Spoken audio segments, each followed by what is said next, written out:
Hello guys, we are back with our next lecture. In this lecture, let us go through the next topic, that is functions, guys. Okay, so functions are the continuation topic of relations, guys. To be clear, after relations only we should discuss the functions, guys. According to our syllabus also, I think they are in that order only. But when they explained to us, our faculty has been explained, they explained in this particular order, and I'm addicted to that order, guys. So that is the reason why I'm taking functions at the last topic. Like every other topics we have already completed, right? Yes. Okay. Anyway, functions are a continuation of relations. I think everyone remembers, right? So we discussed various types of relations: reflexive, irreflexive, transitive, symmetry, asymmetry, anti-symmetry, and all those types, right? Yes. So basically, function is nothing but a relation from one set to another set. Okay, and based on those types of relation, like one to one, many to one, many to many, so based on those things we are going to decide the things. Got it? Yes. So in mathematics, a function is a relation between sets that associate to every element of a first set exactly one element to the second set. Okay, so set to set relation is nothing but a function. Okay, so a relation f from a set A to set B, yeah, that's what I told you. A relation in between two sets is called as a function. Yeah, exact definition is written here. Okay, yes. Okay, so remember this terminology, guys, because in examination the examiner might confuse you with this terminology. So he will say domain and codomain, guys. So domain is the first set, codomain is the second set. Got it? Please remember, guys, because in examination he will say in codomain there are 9 elements, in domain there are 3 elements, but you are confused like which to which is domain, which is codomain. So these kind of confusions could lead to misleading answers, right? Yes. So that is the reason why please concentrate on the terminology. So domain to codomain mapping will be done. Okay, so if in domain there are m elements and in codomain there are n elements, what are the total possibilities, guys? So this guy could be mapped to this guy, this guy, this guy. So each of these guys can be mapped to each of these guys. So basically 3 into 3 into 3. So this is the total, right? So for this particular example, it might be a bit confusing, but let us take for this example, guys. So there are 3 items here and each of them could map to 2. So the first guy could map to 2, the second guy could also map to 2, the third guy can also map to 2. So that is nothing but 2 power 3. What is 2 here? 2 is nothing but n. So n power m will be the formula for the relations, guys, or the for functional relations. Okay, so number of possible functions a to b is n power m, because the reason why I am stressing out on this point is in the examination he will give in domain there are 9 elements, in codomain there are 6 elements. So what are the number of functions? So what they told in domain, they told 6 elements, right? Yes. And in codomain they told 9 elements. So what is the combination? It is nothing but 9 elements 6 times. So 9 power 6 will be the result. Got it? Or am I doing anything wrong? It's correct only, right? Yes. Okay.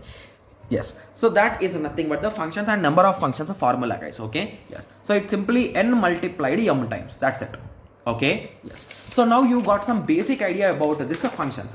So now let us go through the function composition, and after that in the next upcoming lectures we are going to discuss various types of functions, guys. Okay, yes. So function composition is nothing but, for this I will be directly taking an example, guys, because from the example you will get 100% clarity on this particular thing, because these things we have already studied when we are kids, guys. So when we are in 6th, 7th, 8th, 9th, 10th, at that time we worked with these functions, right? Yes. Okay, so what they will give in the question is they will say g of x is equals to 1 minus x, and this is a gate pyqp, guys.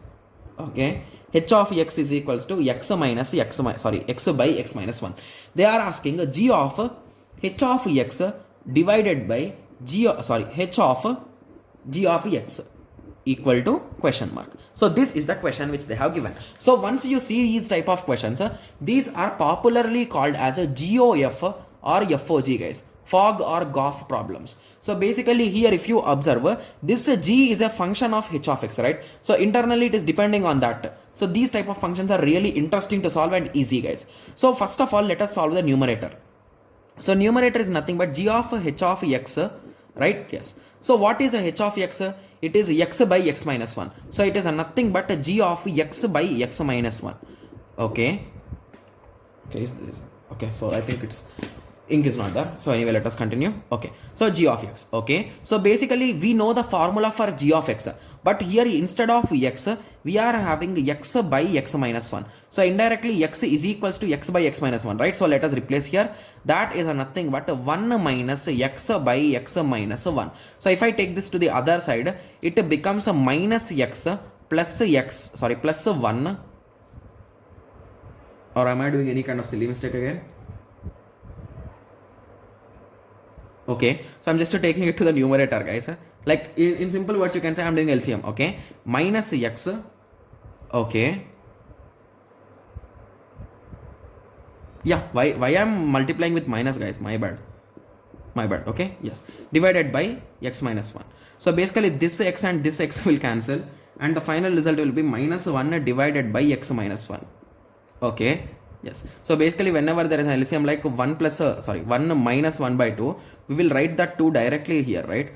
Or we will do minus 1, we will do directly 2 only, right? Yes. Okay, so it is minus 1 by x minus 1. So this is the result of numerator. So let us perform the same operation on the denominator. H of g of x. So we know g of x is nothing but 1 minus x. So I need to substitute in h of x. So it is a 1 minus x divided by 1 minus x minus 1. So I can cancel this 1 here. The final result is a 1 minus x by minus x. So we got both the results, and now the final result is we need to divide them. So minus 1 divided by x minus 1 divided by 1 minus x by minus x. So the final result is you can directly cross multiply it. 1 divided by x minus 1 into, okay, minus x divided by 1 minus x. Okay, so you can directly multiply them if you want, or you can directly write it. So it is minus x divided by x minus 1 into 1 minus x. So this is the final result. So these type of problems are called as a function compositions, guys. So anyway, let me go through the definition. So function composition in mathematics, a function composition is an operation that takes two functions g and f and produces a h. That is nothing but h of x equal to g of f of x. Got it? Yes. Okay, so if there is a function like x to y to z, these are three sets. So if f function is x to y and g function is y to z, this h function will work from x to z. So this is the concept of a functional composition, guys. There are few PYQs on this particular topic, and this is an interesting topic, guys, to solve. Okay, yes. So now I hope everyone got some basic idea about this function concept, right? Yes. So in the next lectures, like there are around 4 lectures left.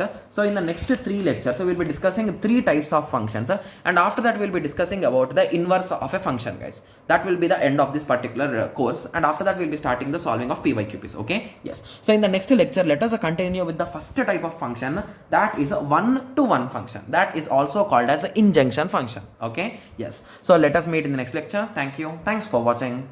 Like, share and subscribe for more awesome videos like this. Thank you.